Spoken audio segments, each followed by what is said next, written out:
Hello everyone, this is Jonah from White River Rails, and I'd like to welcome you guys back to the workbench.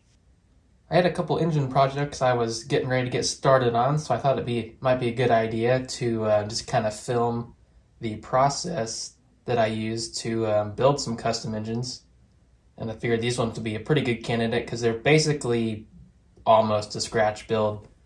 It's going to be a pretty big kit bash, so I thought it would be a good opportunity to show you guys kind of what goes into building an engine like this and kind of highlight some of the steps along the way.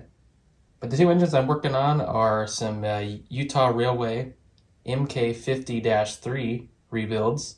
These are the former MK5000Cs that used to haul coal out on the Utah Railway.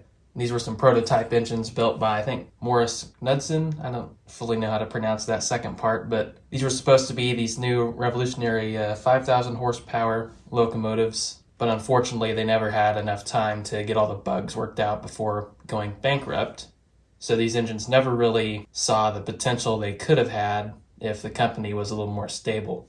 But they had some issues with the Caterpillar engines and whatnot, and just other various bugs that any new engine runs into, and eventually Utah Railway sent them back and had them rebuilt into basically SD50s. So that's the version I'm going to be building. And once Utah Railway lost all the coal contracts out there after being a part of Genesee and Wyoming, they had ended up sending the MK50-3s out to the Kyle Railroad. And that's where they've been since, I think, 2017 now. So they've been out there a few years, and I've seen them a couple times. I haven't really seen very many people try to build these either. I've seen that Overland Models has made a couple, but never the Utah versions, and I've only seen maybe one or two people who have ever attempted making the rebuilt SD50 style ones.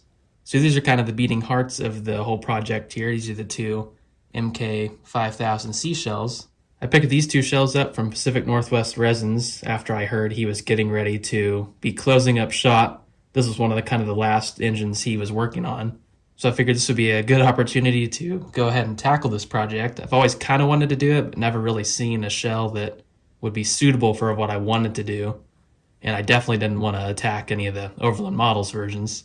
So once I saw these, I thought it was kind of a must-have. And he did a really good job with the molding. I believe this was actually molded from the Overland Models because pretty much all the vents and everything lines up almost identical to the brass counterpart. So that was also what kind of helped me want to jump into this, knowing that the cabs would be pretty much dimensionally accurate. Because I had seen some earlier versions of this where the cab was very crude and awful looking.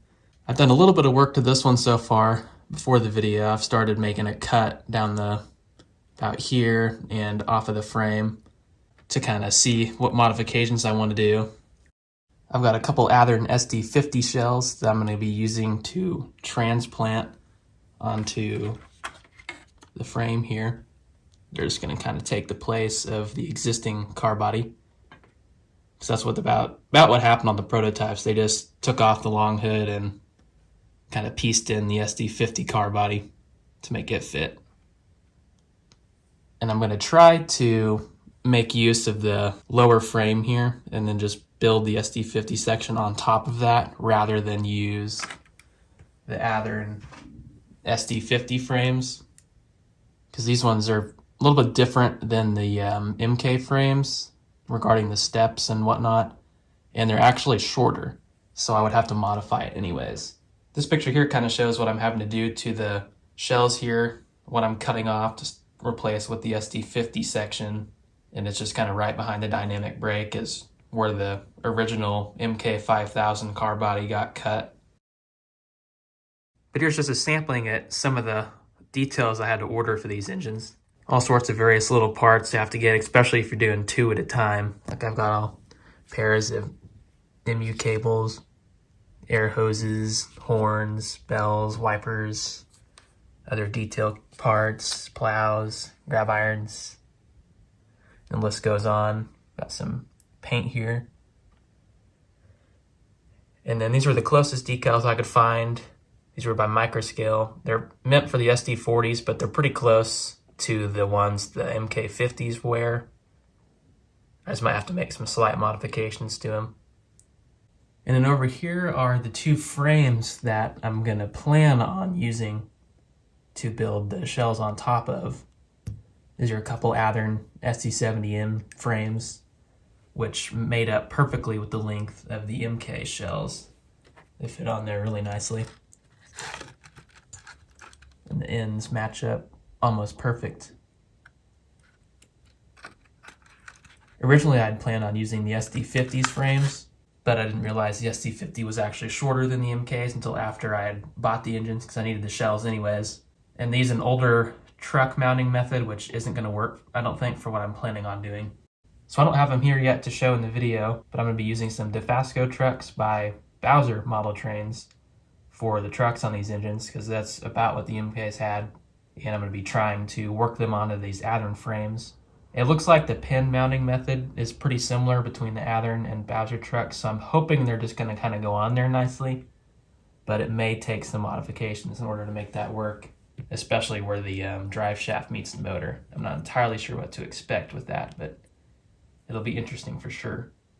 But that's about all I have to share in this video. I'm going to be having some more progress videos coming soon. I'm probably going to start releasing those after I actually complete these engines, as I'm trying to get them finished in time for an upcoming Fremo event. So in theory, it shouldn't take me too long to build these, and that way I can film quite a bit and not drag it out for too long. But I'm hoping they'll be pretty cool when they're done. It'll definitely be interesting once I start getting the trucks and figuring out how I'm going to make all that work. And with these being Genesee and Wyoming locomotives, technically, they fit in with my M&A fleet fairly well, because I have a bunch of Kyle hoppers, so I'll be able to have rolling stock to pull behind them, and I can always just kind of freelance and pretend they went to M&A, which was something I've always hoped would happen. But anyways, I hope you all have enjoyed. Definitely keep a watch out for the next parts of this little series, and I'll see you all next time.